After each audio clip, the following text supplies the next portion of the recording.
Welcome to Power Struggle. I'm Stuart Muir. Kent Fellows is our guest today. Kent Fellows is an assistant professor of economics and the director of graduate programs at the School of Public Policy at the University of Calgary, Alberta. He is also a fellow in residence at the C.D. Howe Institute as an academic advisor and contributor to the Institute's energy policy program. Through his academic and policy publications specializing in competition policy and energy and infrastructure economics, he has provided advice to provincial, federal, and international governments. Kent Fellows, welcome to Power Struggle. My pleasure. You're in Vancouver today, where we're filming in our studio. You've come out to meet with business leaders and share your thoughts and ideas on a few topics of interest on the west coast of Canada. I was there. It was a really interesting presentation. It was clearly appreciated by the audience. I just want to give folks a flavor of what that was about. Just how would you characterize what we talked about at lunch today? Sure. You brought a great group together for today's meeting. And what we were talking about was changes in retail and wholesale gasoline prices, particularly as they relate to the new Trans Mountain expansion opening. So I've done quite a bit of research in this area dating back a few years on the relationship between pipeline infrastructure and retail gasoline pricing in Vancouver, because there's a pretty direct correlation. One way to think about that is, if you think about the pipeline as just like a long straw between Edmonton area refineries and wholesale gasoline distributors in the Lower Mainland here in BC, since 2015, we've really been pinching that straw off. That throughput has reduced and fallen by pretty dramatic amounts. And what that's meant is wholesalers here in the Lower Mainland have had to go to higher cost substitutes to find gasoline to sell to retailers. So you think about the difference between retail and wholesale being the wholesalers, that's what your gas station pays for its gas. So you pay the retailer pays the wholesaler. And a lot of the price increases that we've seen in Vancouver since 2015 are really down to that wholesale price going up and up and up because of a lack of pipeline capacity on the Trans Mountain pipeline. Now, before May 2024, if you were a driver in Vancouver, you went to the gas station to fill up, you were paying 44 cents more than a driver in Edmonton. Is that right? Yeah, it depends on the exact month, but definitely I think the highest we've seen it is sort of 45 cents, 45 cents. maybe a couple of cents higher than that, and sort of bouncing between there and 30 cents. So that's the price difference between Edmonton and Vancouver. And then in May, something happened. Yeah, what happened in May is finally, after years and years and years, we have the opening of the Trans Mountain expansion. Sorry, what is Trans Mountain expansion for anyone who's wondering? Right, yeah. In my world, this needs no introduction, but for a lot of people, absolutely. So the Trans Mountain pipeline, the existing pipeline, there's been a pipeline that's gone from Edmonton over into BC, down through the interior and exiting in Vancouver. So that Trans Mountain pipeline been in service for decades, since the 1950s. And that pipeline ships both crude oil and gasoline and diesel from Edmonton through to Vancouver. And what's been a long time in the works, since probably the late 2000s, early 2010s, is the company that owned that pipeline wanted to more than double the capacity. So they had a plan in place that they were going to put down a second line beside the existing line using 99% the existing right-of-way, because they know where all the faults are. They know where they have to make all the river crossings. They've done all the surveying to expand that pipeline capacity, allowing for more crude oil shipments, but also allowing for more gasoline shipments. So as you alluded to, in May 2024, what happened was that expansion finally opened. It's been delayed several times. The original company that proposed it actually ended up having to sell the whole project to the federal government to get it finished because of policy and political risk around that pipeline. So there have been a lot of opponents to it. But with the pipeline opening, those gasoline shipments from Edmonton to the Lower Mainland have now gone back up to their historic levels. We don't have that supply constraint. We're not pinching that straw anymore. And gasoline prices in Vancouver have started to drop pretty dramatically. Now, when I say they've started to drop, what I mean is they've started to drop relative to the Edmonton price. So both of those prices are moving around, but the difference between the two has come down pretty significantly. So coming out this week, I actually drove out. This is the first time I can remember in a decade that I actually saw prices on the BC side of the border that were comparable and in a couple of places lower than what I filled up at in Calgary before I came out on Wednesday. That is really shocking. I think you've run a number on how much now the average British Columbia household will save in a year. How much will they save? So the average BC household over the year, given how much an average BC household spends on gasoline, this is going to save them over $1,000, about $1,200 a year. $100 a month. $100 a month. It's back in your pocket. Yeah. That's nice. Yeah. I mean, dwarfs a bunch of other things that we think about in terms of policy-driven costs for households. But but it's kind of invisible because if you don't follow the pipeline stuff as closely as I do and as closely as other people do, you have no idea that you've been paying this extra amount because we haven't had the infrastructure in place. Yeah. I'm interested in the winners and maybe the losers from the new pipeline. We sort of got into that because obviously British Columbia consumers are winners. Who else is a winner? British Columbia consumers are definitely winners. Anyone who's shipping crude oil on this pipeline right now is a winner to a certain degree. There is a difference in the amount you pay per barrel if you're shipping crude oil. So that cost has gone up a little bit because of the cost of the pipeline. But I think if you're any of these shippers on the pipeline right now, you're happy to pay more to be able to ship more. We could have a conversation. Some of them might disagree, but I think most of them, if they're being honest, are happy about the pipeline opening, even if the toll's gone up a little bit. And then a huge winner, government of Alberta and the federal government, because the government of Alberta now gets to collect more royalty revenue and more tax revenue, which ends up being a really big impact on the bottom line for government coffers in Alberta. And the federal government gets some of that tax revenue as well through corporate income taxes. Okay, any losers? There are potentially a couple of losers.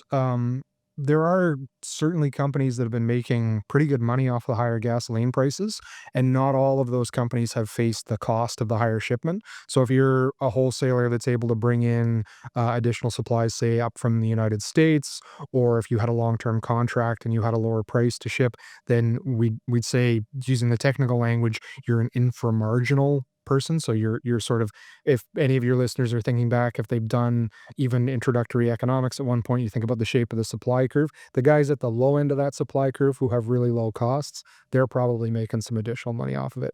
I think rail companies probably made some additional money as well, because a lot of those volumes that are now returning to the Trans Mountain Pipeline, while we were pipeline constrained, they would have been shipping via rail. So being loaded onto a rail car at Edmonton or at some other refinery and then being shipped in.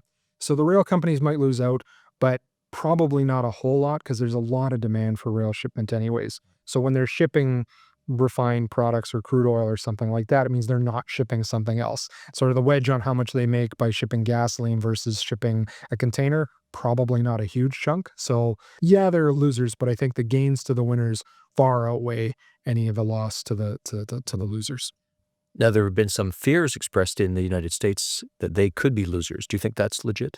And Potentially. for what reason? So one of the areas of supply that has been sort of making up for the pinched pipeline has been stuff coming up from the United States. So importing refined fuel from sort of the Seattle or the Western Seaboard, and there's a chance that they might lose out a little bit. I know those fears have been expressed. I'm less sympathetic for a couple of reasons. I mean, first of all, not to be too much of an economic nationalist, we're Canadians. We should be considering Canadian firms and Canadian households first off. But secondly, there's lots of demand to go around for this for refined products, and so yeah, you might lose a couple of cents on having to sell it domestically if you're a U.S. producer.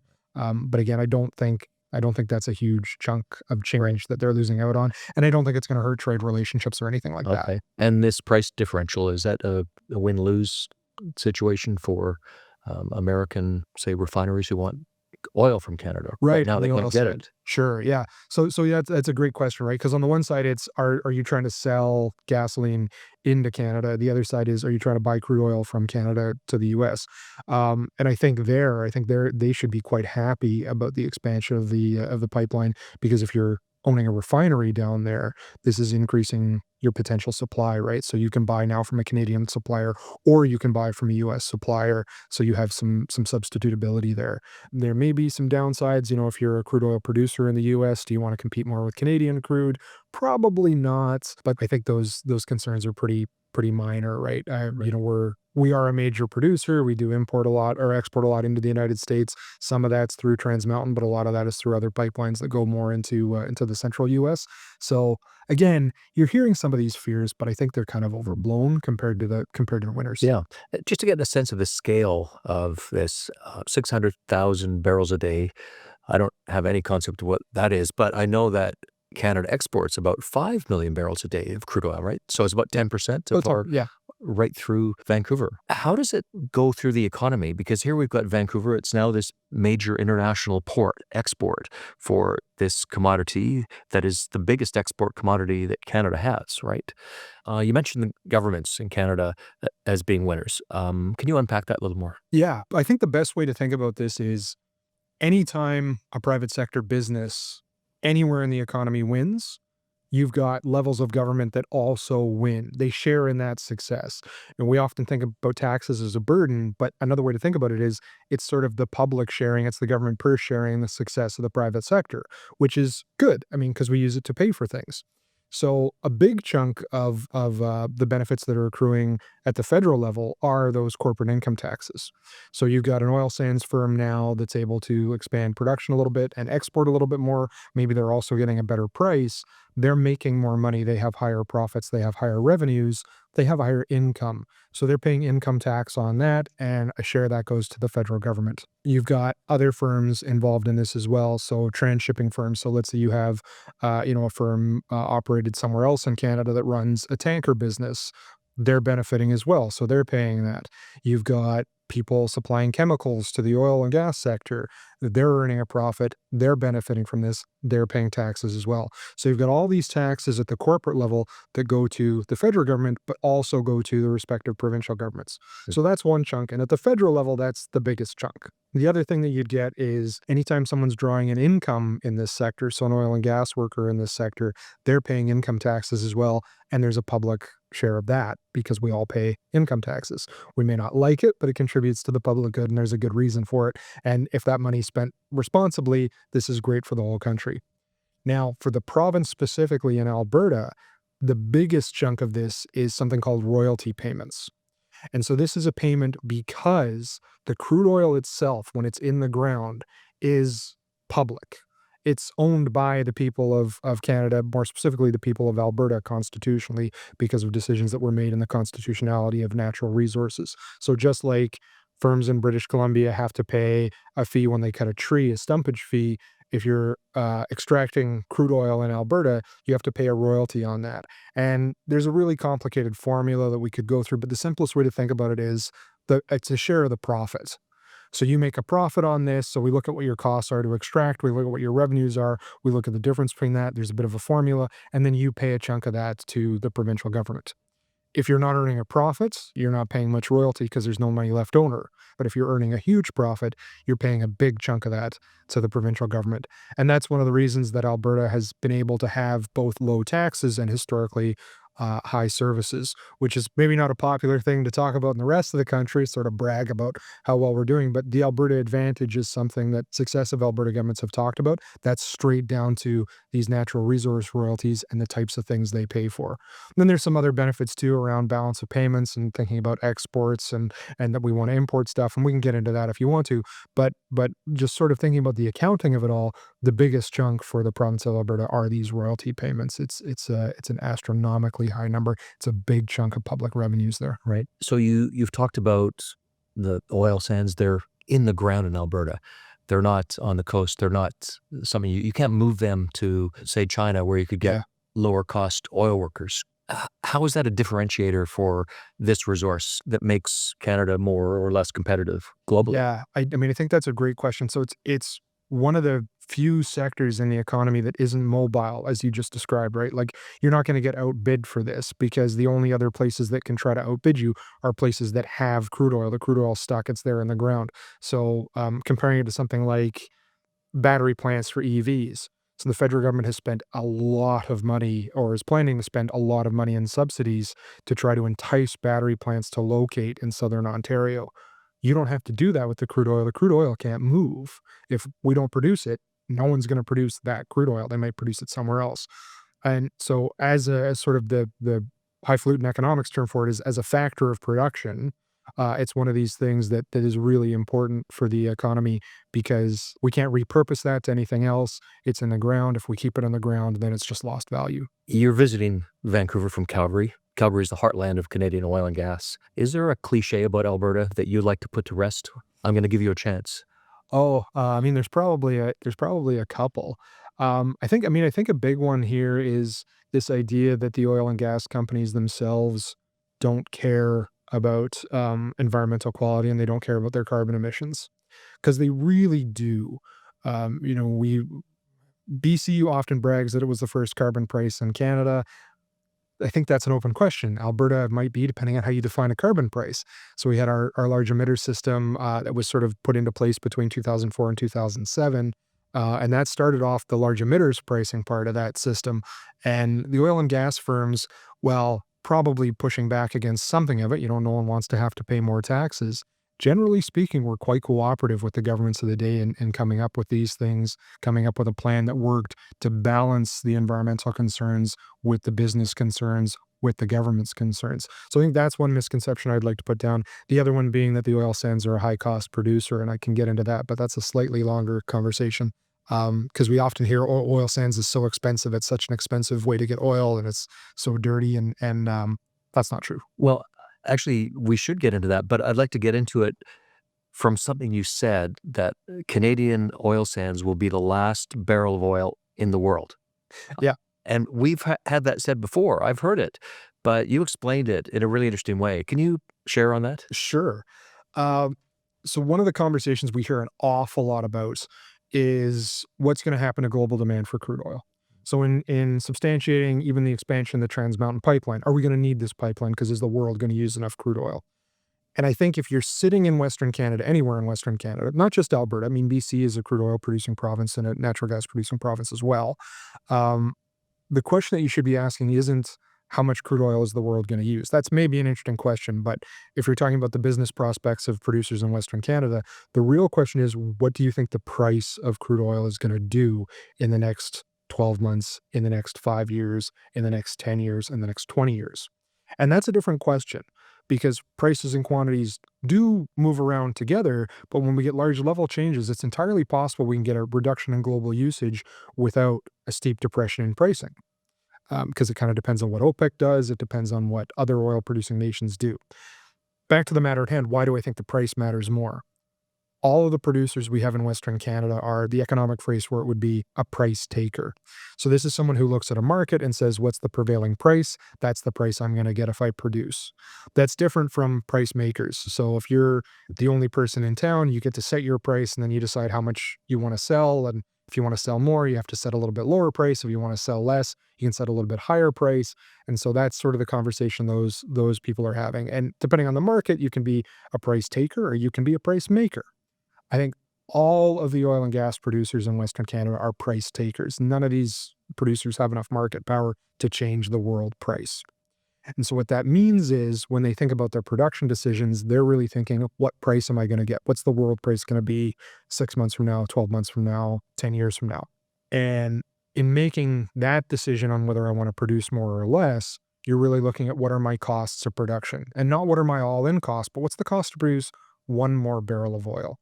Oil sands producers have what we call a really long capital cycle. And that means when they're deciding whether to make an investment or not, they're deciding whether to construct a new oil sands mine or what's called an in situ operation where they pump steam down the hole to break everything up. Oil sands mine is there's two ways the oil sands are developed. One is kind of well known because it's those pictures, those huge mines you see from the aerial, and it looks, wow, how could that be so big? And then the other one is this modern, high tech, like a big chemistry lab. I visited one of those, and that's what they called it, and it's totally different. That's the future of mines. Yeah, you get the surface mining, and anytime you're seeing, those giant dump trucks filled with literal oil sands, that's the surface mine, and they go in the hole and they've got a mine face and they're scraping that off and putting in the dump truck and then taking it for processing to separate the oil from the sand. The other one being what we call in situ, which I'm sure there's a Greek or a Latin way, but I mean, it means we leave the sand in place and we're trying to get just the oil out from subsurface. So like you described, I mean, a big chemistry set. They're basically a big water treatment plant and a steam plant plopped on top of an oil sands formation. So you spend a lot of money to set up your steam plant. So you're burning natural gas to generate steam, really, really high temperature steam that you then pump down the hole. So down into the oil sands formation. What that does is that loosens up all the crude oil. So one way to think about oil sands is it kind of has the consistency of peanut butter. That's the closest thing. Like you go into your kitchen, you open up a jar of peanut butter and look at it, how stiff it is.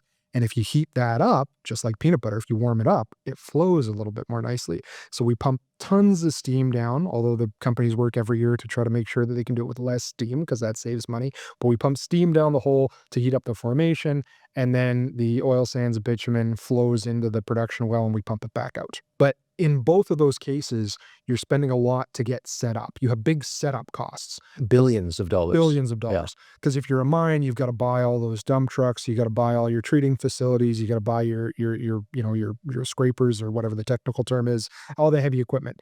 If you're an in situ producer, an oil sands producer from one of the deeper ones, you got to pay to set up your steam plant. There's a water treatment plant because you want really clean water to go into the steam plant. You need to heat that up and you need to be able to pump that steam down whole.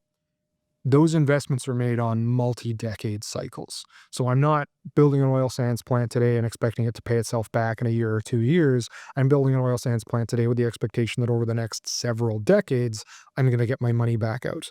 That's very different from the way most of the world produces crude oil. And in fact, the way we produce crude oil, even in Canada outside of the oil sands. So conventional production is sort of how we divide it. We divide it into conventional and oil sands. Conventional production that we do here and that most of the rest of the world uses, what you're doing is you're drilling sort of the typical pump jack. If you've driven around in rural Alberta or even northern BC, you've seen the pump jacks. They go up and down, they produce out of the well. That's one well that you punch. You pump it until it runs down or more or less runs dry, and then you punch another well somewhere. The return period, the return on capital for those, because there's a much smaller capital cost, is a whole lot quicker. But you're really measuring that in quarters or years rather than measuring that in decades. Now, why that matters for the conversation about whether we'll be the last barrel of oil. If you're a conventional producer and I'm an oil sands producer, and that price starts to drop, at some point, you're going to make a decision and you're going to say that next well isn't economical. I can't get my money out of it. And you're not going to drill the next well.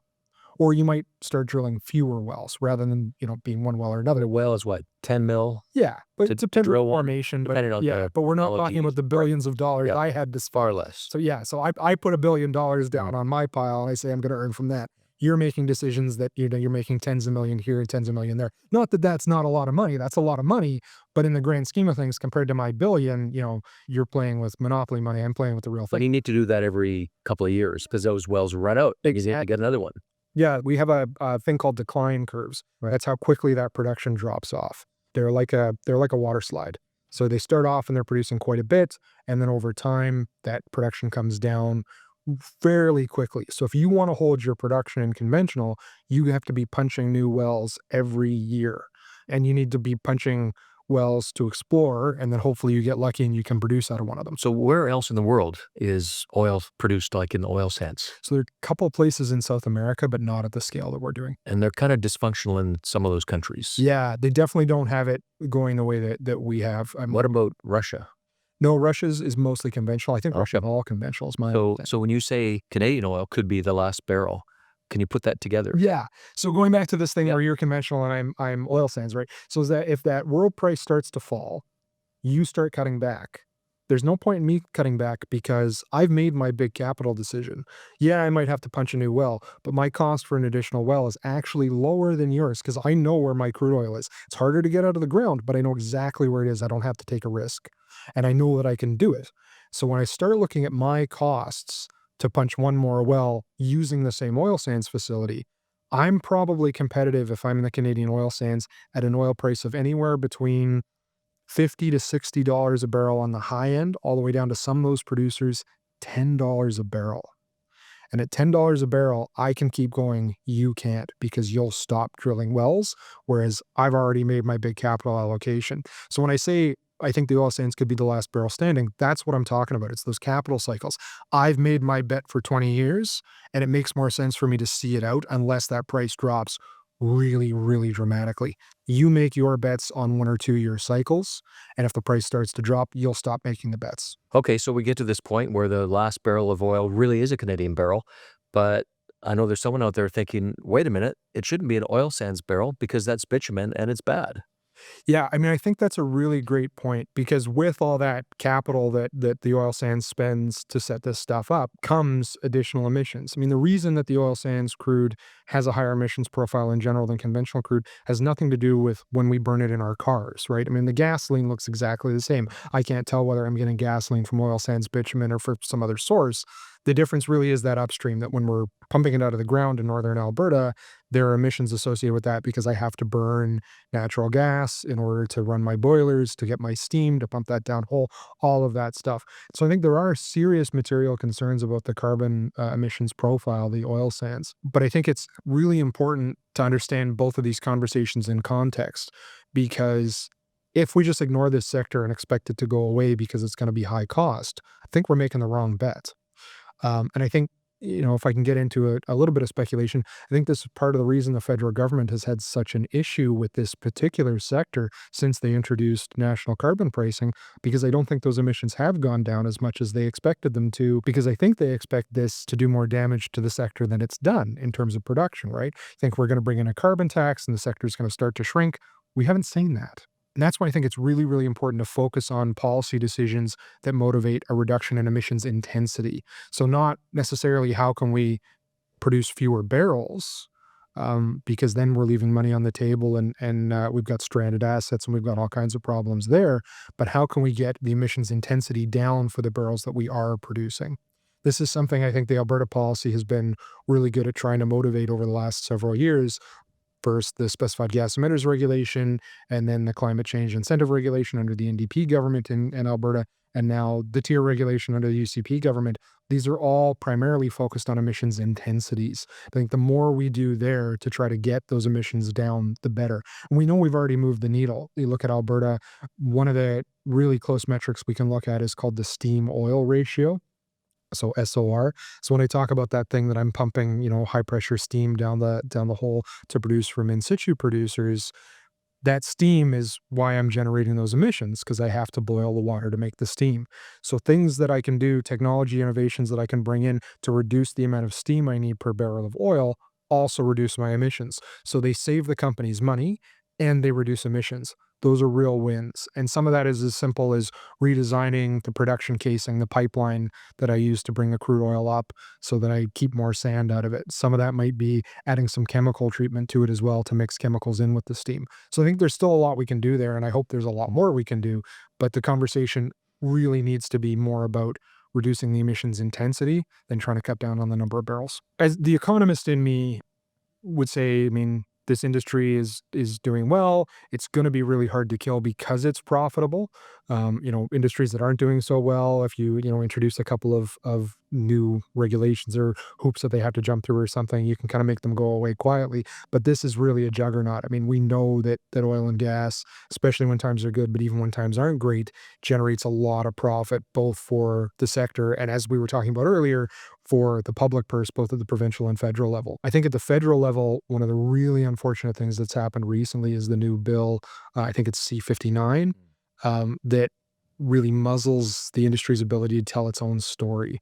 And I know you'll get cross comments that, well, it's trying to cut down on propaganda and that kind of stuff. But what it's doing is the bill has come in and it's limited the industry's ability to talk about environmental improvements that they've come up with. Well, now wait a minute. The government just spent years making the industry to follow these regulations to improve, Yeah. and now it's not allowed to talk about it.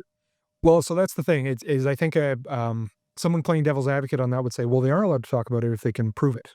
Right. But I think that comes down to what's proof. So what do you actually have to do? And I haven't seen a test to this yet. So right now, what we're seeing is we're seeing a chilling effect, which often we see with this kind of legislation, right? And so this, maybe the legislation's having its intended effect, maybe it's not. But what we're seeing is we're not seeing these companies working to try to prove their claims or going to a higher standard of proof. We're seeing them retreat because they don't know where the bar is in terms of what they have to prove and what they don't have to prove. Part of that may be good in terms of cutting down on, false advertising if there were false claims. I haven't seen really good evidence that there were a lot of false claims in this space. But I think the damage it does is it really has a chilling effect on the industry being able to tell their story and being able to say, look, over the past 10 years, we've done this with our steam oil ratio, or we've done this to reduce our emissions intensity. Until they have more clarity on what the standard is for proving their claims, I think this is a really problematic piece of legislation. Well, there's so much improvement that's possible, and you've got, say, all this wind energy and solar energy in Alberta, but it can't get to where it's needed. Like, if you could get that to BC, do you think that would be desirable? Do you think there's enough? And also, I'd throw in nuclear, small nuclear reactors. Yeah. So, I mean, pivoting a little bit here, as we're talking about energy infrastructure, and we've been talking about pipelines up till this point, I think a big part of this conversation is the electricity intertie stuff, right? So, can you physically move electricity between Alberta and BC? And right now you can, but not that much of it. Right. So, we have a physical capacity, and then there's been some regulatory stuff. And so, what we've done is we've told the industry you're not actually allowed to use all of the wire that we have in place. Some of that's for legitimate reasons. The electricity grid, while being a pretty strong grid most of the time, has pretty serious vulnerabilities around things like frequency and making sure that we're actually generating as much as we need at any given time. So, as a really quick aside, one of the things that makes electricity even more interesting than oil and gas, and I love talking about oil and gas, is electricity is pretty unique in being a market that we have to be producing exactly what we need at the same time that we're using it. We can't stockpile electricity. Not really. I'll get into an exception to that in a second, which is particular to BC. But with crude oil or gasoline or something, yeah, you can put it in a tank, you buy it ahead of time, you put it in the gas tank of your car until you're ready to use it.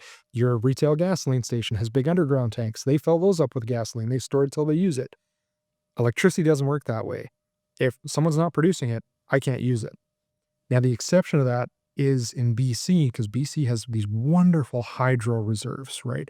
So you can actually store that water up behind a dam. So you're storing it as potential energy rather than energy, and then you run it through. So you're still actually generating the electricity at the same time, but you can choose when you run the water through the dam, which is really, really cool.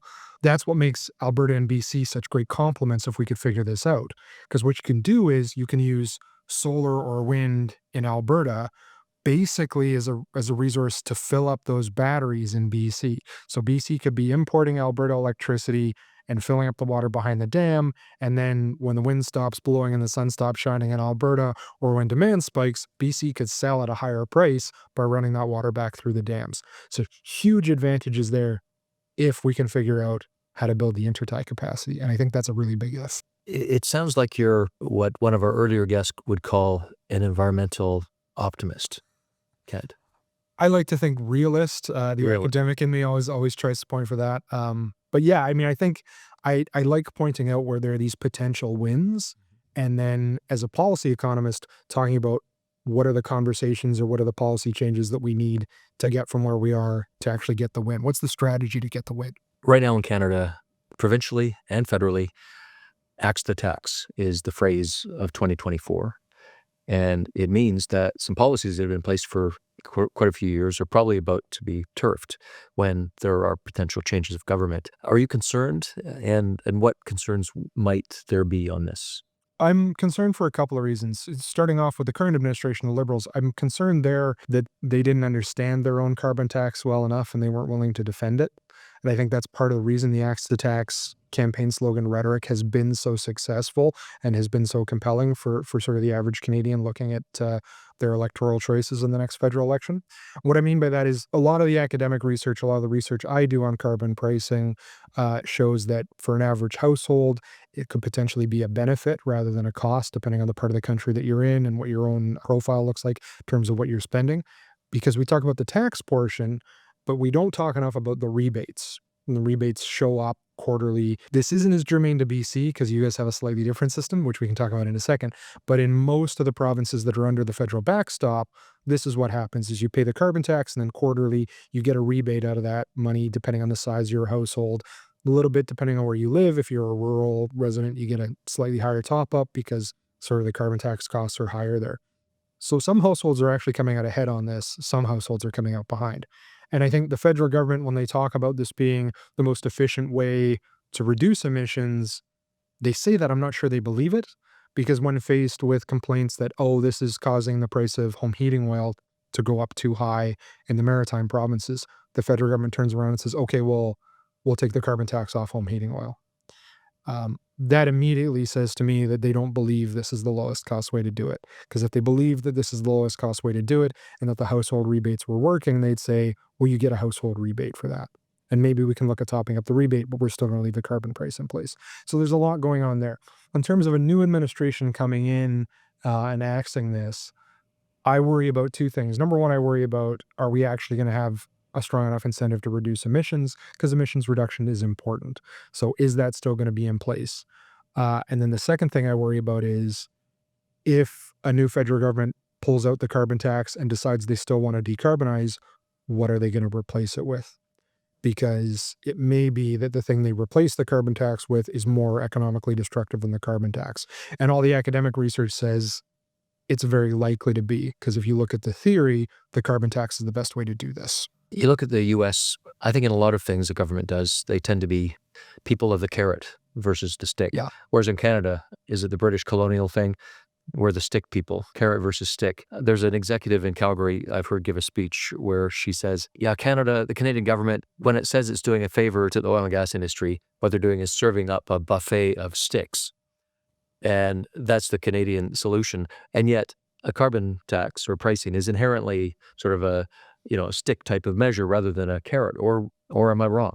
So I think that's a great question, and I'm going to give you the classic economics answer. It's both. It's one on the one hand, on the other hand. Now I'll explain what I mean by that. The large emitter system in Canada. So this is a carbon tax, but it's not the one that you and I pay. This is the one a large oil sands firm would pay, or a chemical plant, or whatever. Again, in most of Canada, BC being a little bit different, but in most of Canada, this is what it looks like.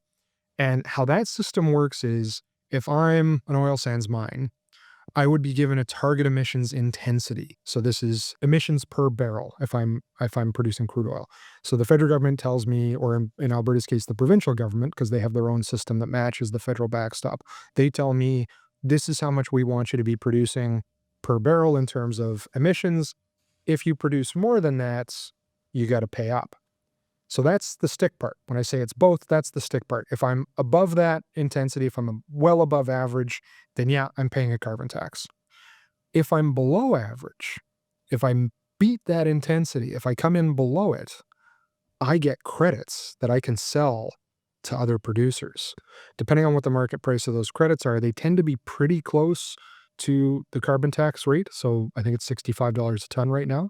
So for every ton I come in below that target that the provincial government has set for me as an oil sands producer, I'm making $65 a ton on being every ton that I'm under, because I can sell those on the secondary market. And as it turns out, when you plot this data, we have firms on both sides of the intensity. There are oil sands companies that are making more money with the Alberta carbon tax in place than they would if we took the carbon tax out. And those are largely the ones that have done the work to invest in emissions reducing technologies, and the ones that are lucky enough to have access to resources that are easier to extract. So not all crude oil is created equally. Depending on how deep it is or how tight it is in the formation, you might need more or less steam. So some of this is technological advancement. Some of this is a geologic advantage. I might have geological advantage. But there are definitely firms that for which this is a carrot, because I'm beating the standard. So if I'm beating the standard, it's a carrot. If I'm not beating the standard, then it's a stick. It's a really elegant, brilliant design. My hope is, if we see a change in the federal government where we get rid of the federal carbon tax, that a lot of the provinces that have worked to develop their own large emitter systems, that they keep those around. I don't know if that's going to happen, but in general, what's happened is the federal government has set the standard and said, you can either use our plan or you can come up with one that's equivalent to it. Most provinces on the large emitter side have come up with plans that are equivalent, and especially the high emitting provinces. So Alberta, for sure, Ontario have their own large emitter systems. And so the hope is that if we see this changeover, they'll stick with those, even though the federal government's not going to require it anymore. So these carbon pricing mechanisms are a lot more complicated than just axe the tax. They are. They absolutely are. And even at the retail level, so the carbon tax that you and I pay, some provinces have their own retail system, some provinces are on the federal system. So Alberta actually was both. Under the previous NDP government, we had our own consumer carbon tax. The UCP came in and repealed that, and then the federal government said, no, you have to have one. And so the UCP said, well, we'll just use the federal one. BC had their own before the federal one came into place. That's fine. Quebec has had their own. So even at the retail level, so the one that you and I and all the listeners and viewers pay, in some provinces, that's a provincial thing. In some provinces, that's a federal thing. So a Poilievre government could come in and say, yeah, we're going to axe the tax, and they could do that. That's only immediately going to apply to the provinces that are under the federal system. Those provinces that aren't then have to make the decision, okay, are we going to get rid of the provincial system because we don't have to have it anymore, or are we going to keep it in place? I just want to get to some of the work you're doing at the University of Calgary because you've got a lot of neat projects. One that caught my attention, I've been watching it for a while, is the Canadian Northern Corridor project. What is that? Canadian Northern Corridor project is really a research project, a long-term research project, looking at the acceptability and the utility of large infrastructure corridors across Canada's north and near north. And so when I say a large infrastructure corridor, what I mean is something like the corridors that we already have in the south. The ones in the south, some of those were planned, some of them weren't. But if you think about sort of the area around the Trans-Canada Highway, we have other pieces of infrastructure that are co-located with that running across the country. And lots of other countries internationally use this corridor methodology as well. So they put aside a right of way and they say, okay, we're going to put energy, utilities, transportation, trade infrastructure in this corridor so we can co-locate it and save a bunch of money by doing that. Because it's cheaper to build a pipeline if it's close to a highway. It's cheaper to build a highway if it's close to a rail line. It's cheaper to build an electricity transmission line if it's close to a highway, all that kind of stuff. There's some rules about how closely you can put electricity lines to pipelines. The physicists tell me this is really, really important, and I believe them. I don't completely understand the physics or the chemistry of it, but I know that's important. Anyway, so this is a long-running program through the School of Public Policy. We've actually just wrapped up the research. We got a final paper coming out hopefully in the next couple of months. That's something that's on my to-do list to get back to. We're still interested in doing more work on infrastructure, but the Northern Corridor program as it stands is a body of work that we want to leave behind for posterity. And just one subset of that is the First Nations involvement in such a vision. Yeah, so what we found, we did quite a bit of community engagement all across the country, both in non-Indigenous communities and in Indigenous communities. A really important aspect of bringing all these different parties to the table. So First Nations, municipal governments, provincial governments, federal government, to try to get them all talking together. One of the things that we realized, and one of the reasons why we're trying to broaden our research on infrastructure, is having this as sort of a top-down thing rather than a grassroots thing really causes some serious concerns and serious problems for some of these small communities because they don't want to be steamrolled into something. And so this really has to be a broader strategy where we think about where do we need this infrastructure and who do we start talking to, trying to build this from the ground up. Because the communities that are worried about steamrolling are also communities that could really benefit from better quality infrastructure if it's better tailored to that community. What they don't necessarily want is, say, a pipeline going through that's going to generate some economic activity when it's being constructed and then nothing after that, right? The communities want access to infrastructure. They want to be able to trade. They want to be able to benefit from the lower trade costs. So a pipeline is a wormhole technology that produces economic benefits at one end and economic benefits at the other end, maybe doesn't help people in the middle. But if you pair that with rail infrastructure for a community that thinks it can get into manufacturing, or telecommunications infrastructure for a community that's currently underserved by our current telecommunication structure, that really sweetens the pot. But you have to start those conversations at the community level. And so we've been advising provincial and federal governments to try to do that, to get out ahead of this and to start with their own consultations. We've actually seen some movement there. The Alberta government has signed a memorandum of understanding with the Saskatchewan and Manitoba governments on economic corridors, starting that work on consultation to see where they can get some of those good wins early on, pluck that low-hanging fruit, and get corridors in place to benefit those more remote communities. There's a border between things the private sector is really good at and things the public sector is good at. And you're kind of talking about that space of the country saying we have to do these things for the national benefit. You've taken from the national game of hockey, you've got a great image for this. Yeah, so I've been trying out this metaphor, and I'm happy to get feedback from it on social media or wherever. We hear a lot about this, I think it's the Wayne Gretzky line that we need to skate to where the puck is going. And so a lot of these decisions by various levels of government is, well, we need to subsidize industry X because we need to skate to where the puck is going. And I've heard that specifically with reference to something like the battery plant subsidies for electric vehicles to try to get those battery plants to locate in Southern Ontario. I don't think that's a really healthy way to think about this. Yes, I want someone skating to where the puck is going. I don't think it always has to be government that does it. I think the first job of government is to make sure we have a nice ice surface to play on, right? So setting the rules of the game, making sure that we've got an environment that lets the intended players, in large part the private sector, make those investment decisions because they're the ones putting money on the table in that case. They're making the bets. They're spending shareholder money. They have a responsibility to make good decisions. When a federal government screws up, yeah, they're liable for it, but really they're spending taxpayer money. They're spending your and I money on these subsidies, and they're making a bet on our behalfs, and it's a bet I don't really like. If I'm a shareholder in a publicly traded company and they make a bet I don't like, I can say, well, I want my money back, right? I sell my shares. I invest somewhere else. Yeah. And I think those decisions, I think that's a really nice way to sort of guide this. I'm not sure there's clear-cut rules there, but I think that's an important way to guide this. It's probably cheaper to fire the Zamboni driver and get a new one than to fire the It's production about bee. yeah, yeah. Maybe something in that.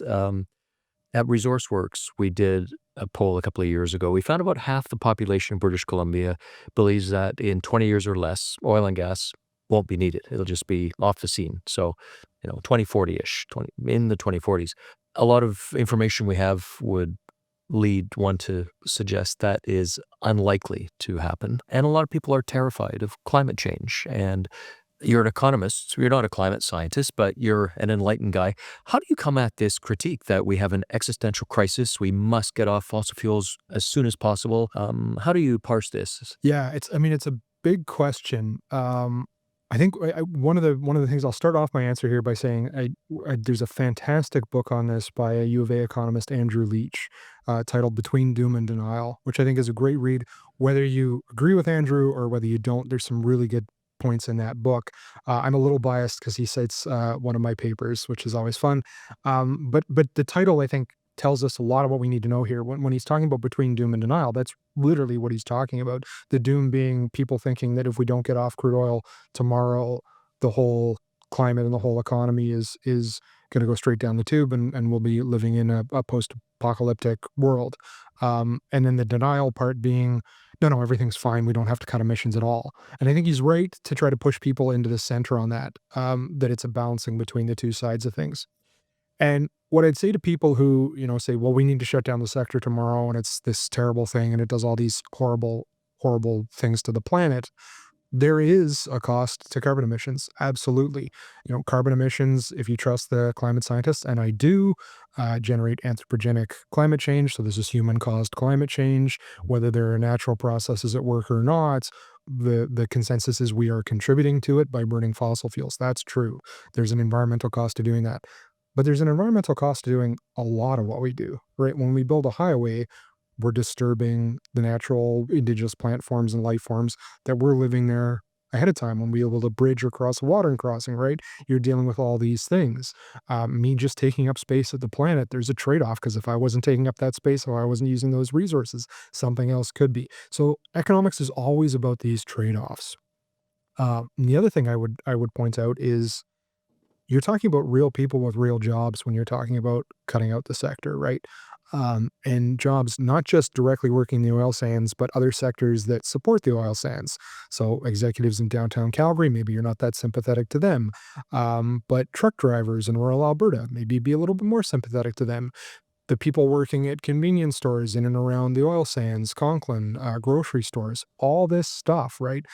It's an industry, but it's got industries around it because there are spin-off effects. So there are huge costs to making bad decisions here or making decisions too quickly. And I think this is why you get so many economists who are coming back to carbon pricing as the answer, because it rebalances the scales. It says, okay, we have this cost of carbon emissions generating climate damage. We want to make sure that we're accounting for that. The free market doesn't currently account for that. We're going to introduce a carbon tax to level the scales. We can use that revenue to do whatever we want. We can subsidize the industry. We can do anything. But as long as we're rebalancing it, as long as we're getting that substitution effect, we should get a better quality outcome that balances the costs and the benefits. Because over on the one side, on the doom side, you're seeing just the costs and you're ignoring the benefits. Over on the denial side, you're seeing just the benefits, you're ignoring the costs. The true answer comes in the middle where we can balance the two. And that means making tough decisions, and it means outcomes that aren't going to please everyone, because it does mean that we're going to have more carbon emissions that contribute to global warming. It means an increase in climate temperatures. It means environmental damages from that, more intense hurricanes, flooding, rainfall, all of these difference that the climate scientists worry about. We have to accept a degree of that to get the benefits of continuing to produce the emissions, because there are huge benefits in doing that as well. Like anything in the economy, there are costs to using a resource one way and costs to using a resource another way. We need to make sure we're hitting the right balance on that. Now, Andrew Leach's doom and denial, that's a sort of polarization, two extremes. There's this other idea that we've been talking about a lot on the show, which is the energy trilemma. And of course, that's reliability on one corner, affordability on another, environment. And the idea here, of course, is you've got to have all three. What do you think is the useful place to land in the energy trilemma? I'll give you the cop out answer first, then we can go into a little bit more detail. I think the right place to land is if we price the emissions properly, the market's going to figure that out for us. Right. And I mean, that's the short answer. That's the, Pigouvian taxes. If you're not familiar with the phrase, there's a great Wikipedia article on AC Pigou and the idea of a Pigouvian tax. It's very accessible. But the idea that we price the externality, so we take this cost that right now no one's paying because the environmental costs are all future costs. They're costs that we're leaving to our children and grandchildren. They'll end up paying those costs. So we pay those now. We can rebalance the system, or at least we force people to internalize those costs. We force everyone to reconcile, okay, the emissions generated by me burning a tank of gasoline are going to cost this much to future generations. I pay that. Government can take the revenue and do whatever they want with it. The point is, by forcing me to confront that cost, I then make the correct decision about how much I want to emit, but I'm actually forced to pay the cost. So I think that's the short version is I would really prefer the market to decide. Along with that comes a realization that when we talk about the environmental costs, the reason I care about environmental costs, and I think if people really seriously think about it, the reason most of us care about environmental costs is really the world that we're leaving to our future selves and future generations. So often this is framed as sort of humanity versus nature or something, and we have to care about endangered species, and we should. I mean, there are reasons that we care about that, but I care about endangered species because of my own utility, because I'll feel guilty if an endangered species goes extinct. I'm less concerned about the world that I leave post humanity to, whatever comes after us on the planet. What I really care about is how my friends' kids and my younger family members, how they're gonna have the world they're gonna have, and trying to make sure that we got the right balance there too. Acknowledging that, yeah, climate change is already here. Yeah, it's probably gonna get worse. We also want strong economies so we can pay for mitigation. So that comes back to this balancing act, that how do we balance those things? And I think the carbon tax is just such an elegant way to do that. If we can hold on to that, that'd be great. If we can't, we need to find something that does a similar thing in terms of balancing those incentives. Kent, I know you're not just an economist. You have a hobby on the side that has to do, actually, it fits into the energy trilemma and your work in a funny way. Tell us about it. So this actually comes out of a little bit out of me being an economist, that I have a fascination with depreciation. If I didn't sound nerdy enough to the audience already, I did a lot of my graduate work on depreciation and how that factors into economic decisions. So anytime there's old equipment, and in particular old farm equipment, I'm pretty fascinated by, can we keep it going? Can we limit that depreciation? Can we stave it off? And so one of the things I really got into through the pandemic, but I've still kept up with, is I have two lawn tractors, so garden tractors, small tractors with lawnmowers and rototillers made by General Electric in the 1970s. And these are electric garden tractors. So from the 1970s, they charge out of a standard 110-volt outlet. So whatever outlet you've got, you plug them in, you charge them, and they'll run for 3 to 6 hours, depending on what you're doing with them. They're great machines, and you can still get parts for them, which is incredible. When you're riding around one of those, aren't you wondering how come there's not only electric lawnmowers today. I am a little bit, and I think part of that comes back to the depreciation question. I'm not sure General Electric made enough money selling them because they don't break down. So I've had one that I've done a frame-off restoration, so I've actually taken the whole thing apart and got some new parts and shined it up and cleaned contacts and put it back together. The other one I've got has never been professionally restored, hasn't been professionally serviced since it was purchased in 1972, actually by a family member, so I know the whole Right. back of that tractor. All that's had to happen is the batteries have had to be replaced. I think at this point they've been replaced now 3 times since 1974, which is not bad, and they use a standard lead-acid battery, so it's not these, 'cause 1970s, not these expensive lithium-ion or anything like that. It's basically a version of the same type of battery you'd put in your car. Right. And it works. Well, look, it's been fascinating, this conversation. We've covered a lot of ground. There's so much other work I'd love to be able to talk about that we just don't have time for, and maybe another occasion we'll be able to do that. Kent Fellows, thank you for coming on Power Struggle. Absolutely, this has been a lot of fun. Thanks, Stu. Thanks for being here.